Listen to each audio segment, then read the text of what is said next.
What's up guys and welcome back to TechPlan. Today I'm going to show you an unboxing of multiple Monstera species. Let's check it out. Alright, this unboxing is thanks to Jason. His Instagram account is One Leafy Boy. So these were purchased from him and we're just going to get to the unboxing. I'll throw his link though in the description, that way you guys can look him up if you want. Maybe he has some other stuff for sale, but he's got a lot of cool posts, so definitely check him out. Alright, so now that that's out of the way, let's get into it. These things were packed pretty darn nice. There's a lot of stuffing in there that kept them from getting damaged, and the nice little like bubble wrap foil thing really kept the heat in because this was delivered at a time when it was pretty chilly. I've had these plants for a while, so I will show you an update, but this is the initial unboxing. There is a total of 3 different Monstera species in here. You can see one is absolutely wildly large, and we're going to get into that right away. And that one is the Monstera Escaletto. This thing is incredible. It's like a giant version of Atreum, and it's just so cool. I love how large it is, and the fenestrations are just crazy. If you give these enough vertical space and a moss pole or a wall to climb, they will get absolutely huge, and they will get double fenestrations, triple fenestrations. It just gets crazy. But we'll show you what the update looks like on that one, so let's move on to the next species. This next cultivar, or species I should say, is got kind of a strange name. I actually don't know what the botanical name is, but he has it marked as Monstera Shimmery Leaves. And this one actually does have quite a shimmer actually. It's very different from a lot of other Monstera. It almost reminds me slightly of more of a velvet Atreum actually. When I show you the update in just a few minutes here, you'll see the very big difference between other Monstera leaves and the Shimmery Leaves, and you'll really see that they do shimmer. This one has a huge root ball on it, so I'm really excited because it looks healthy, and I'm sure it's going to take great to its new environment. This last one is Monstera acacoyaguensis. Now, I'm not sure if I pronounced that correctly, but I will have it on the screen in case you want to look it up.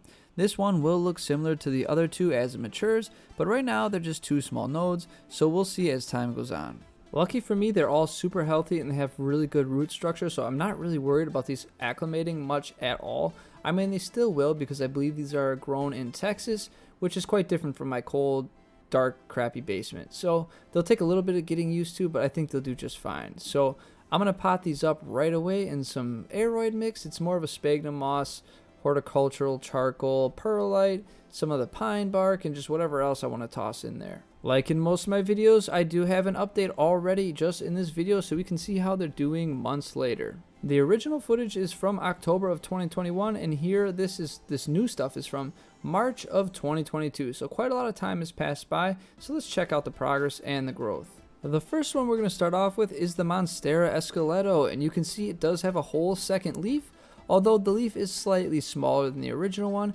I think as long as I get it growing up a pole pretty soon, it'll be pretty good. You can see there's already a vine too coming out of it for the third growth, so I'm excited that it's taking okay to the new environment. However, it does look a little deficient, so I'm going to experiment a little bit with how I fertilize it. But overall, super happy. There's like inner fenestrations on the second leaf, a lot more than on the first leaf, and it is looking fabulous. I really love this one, and I can't wait till it gets big. The next one is going to be the one that I can't pronounce, so I'm not even going to try a second time due to consistency, but this one is doing pretty well overall. The newest leaves are looking pretty good, however some of the older ones are a little deficient, similar to the Escaletto, so I'm still working on figuring out a good fertilizing routine and just getting things growing well in the new grow room, but for the most part it's looking pretty good. And lastly, we'll do an update on the Shimmery Leaves. This one actually has taken off a lot and looks better than the other ones.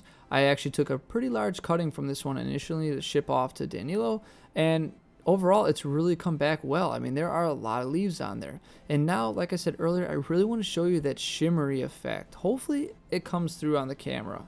I'm comparing this shimmery one to the one that I can't really pronounce, but you can really see the difference in how the light affects it. The more normal one is just your typical like plant sheen. I mean, you can see that on pothos and many other aeroids. It's just kind of like a reflective, I guess, coating almost on it. But the Shimmery Leaves really have that velvet Atreum look, and they really do shimmer and change slight color variations as the light hits it, and it just looks fantastic. I really need to get this one on a moss pole so we can get it much bigger and really see the beautiful leaves as they enlarge. So I'm really looking forward to that one too. Well guys, that pretty much sums up this video. I hope you enjoyed it. It was pretty cool to see some new Monstera species. I was happy to add these to my collection, and I really can't wait until I can get them much bigger so they all start to fenestrate. I hope you guys enjoyed this one, and as always, may your plants grow strong and healthy. I'll see you next time.